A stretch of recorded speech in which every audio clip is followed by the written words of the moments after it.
संजय उवाच दृष्ट्वा तु पाण्डवानीकं व्यूढं दुर्योधनस्तदा आचार्य उपसंगम्य राजा वचनमब्रवीत्। पश्चैतां पाण्डुपुत्राणाम् आचार्य महतीं च मुं व्यूढां द्रुपदपुत्रेण तव शिष्येण धीमता। संजय बोले, पांडवों की सेना को देखकर दुर्योधन ने द्रोणाचार्य के पास जाकर कहा, हे आचार्य, आपके बुद्धिमान शिष्य द्रुपद पुत्र धृष्टद्युम्न द्वारा व्यूहाकार खड़ी की हुई पांडु पुत्रों की इस बड़ी सेना को देखिए। ओम शांति। वर्तमान राजनीति का वर्णन यहाँ दिया हुआ है। कौरव सेना में सर्वप्रथम भीष्म पितामह को सेनापति बनाया गया और पांडव सेना में धृष्टद्युम्न। तो दुर्योधन का कुटिल मन यह सोचता है कि कहीं ऐसा ना हो कि द्रोणाचार्य, जिनके शिष्य पांडव भी थे, उनके प्रति प्रेम उमड़ आए और युद्ध में वह पूरा अपना बल ना लगाएं। इसलिए दुर्योधन द्रोणाचार्य के पास जाता है और पांडवों के प्रति नफरत पैदा करने के लिए वह कहता है कि देखिए, आपके ही शिष्य आपके सामने कैसे खड़े हैं और धृष्टद्युम्न, जो कि आपके सहपाठी का बेटा है, वह आपके सामने युद्ध करने के लिए तैयार है।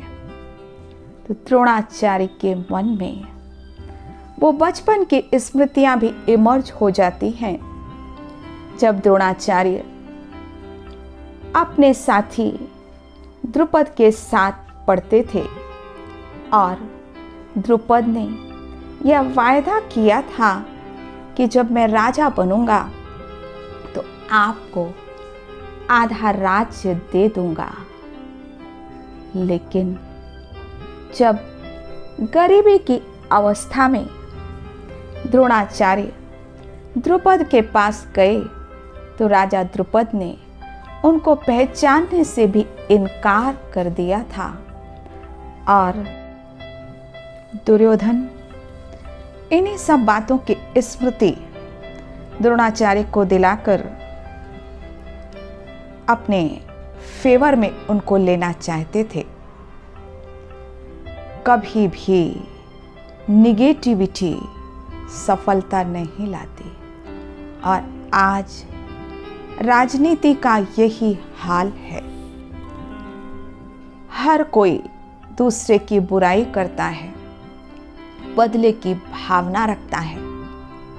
इसलिए राजनीति भी आज अधर्म की ओर, गिरावट की ओर जा रही है। और जैसा कि वर्णन आता है, धृष्टद्युम्न के द्वारा ही द्रोणाचार्य की मृत्यु हुई। तो हम इस बात को हमेशा ध्यान रखें कि अपने मन में सभी के लिए शुभ भावना और शुभ कामना जरूर रखें, क्योंकि पॉजिटिविटी को ही, सकारात्मकता को ही इमर्ज करते हैं। कौरव और पांडव, ये भी दो संप्रदाय वास्तव में व्यक्तित्व का ही तो प्रतीक हैं। 11 अक्षुणी सेना अर्थात जो व्यक्तित्व 10 इंद्रियों के वशीभूत है, 5 ज्ञानेंद्रियां, 5 कर्मेंद्रियां और इच्छाएं, मन। ऐसा व्यक्ति हमेशा गुलाम रहता है, दुखी रहता है। और दूसरा, पांडव सेना में वो लोग हैं जिन्होंने 5 विकारों पर विजय प्राप्त की है और जिनके पास आत्मबल भी है, परमात्म बल भी है। भले वे संख्या में कम भी हैं, लेकिन शक्तिशाली होते हैं।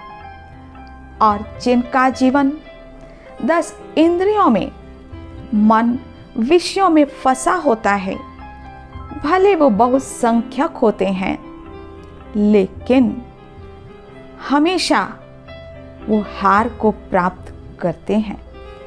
तो विजय कभी संख्या के आधार पर नहीं होती।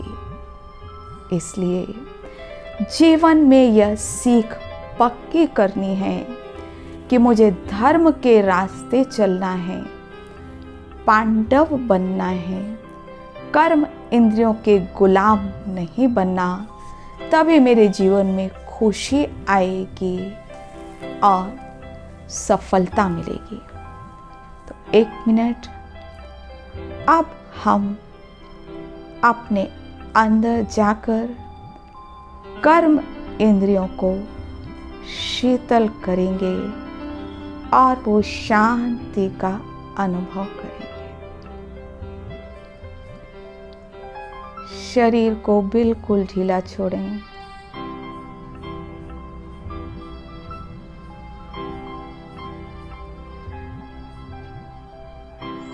बाहर हलचल है, युद्ध का मैदान है।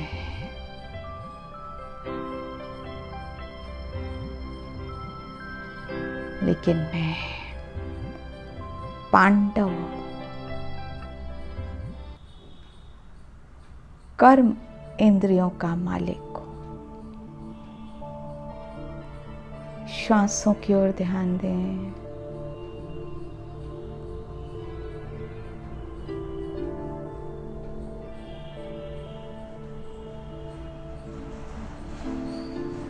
पैरों की ओर ध्यान दें।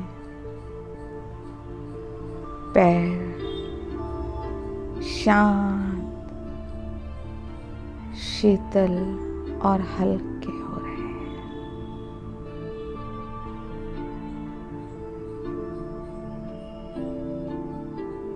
धीरे धीरे शांति के वाइब्रेशन ऊपर की ओर आ रहे हैं, कमर तक, और नीचे का हिस्सा बिल्कुल हल्का, जैसे है ही नहीं।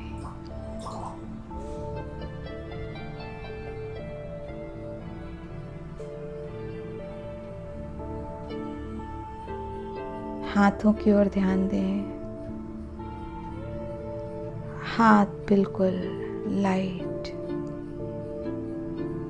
शांत हो रहे हैं।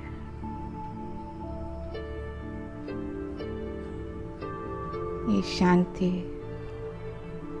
की वाइब्रेशन ऊपर की ओर आ रहे हैं, कंधों तक।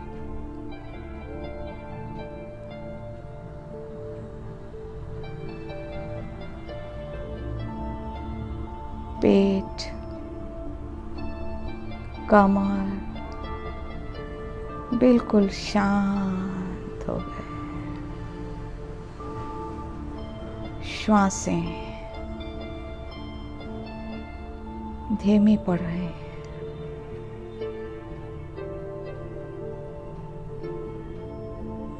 बैक की मांसपेशियां शांत,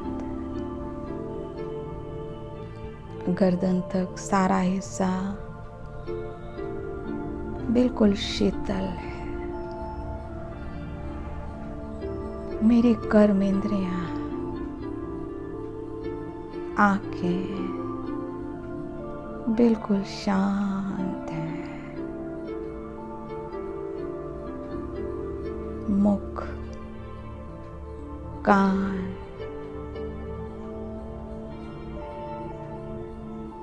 सब शांत हैं।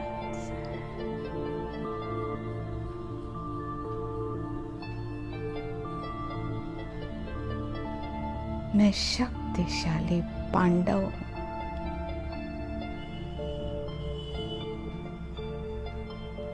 कर्म इंद्रियों का मालिक हूं।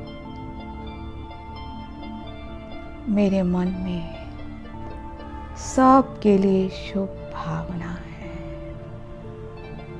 मैं अर्जुन हूं। इससे मेरे जीवन में शांति, प्रेम, खुशी बढ़ती जा रही है। अच्छा, ओम शांति।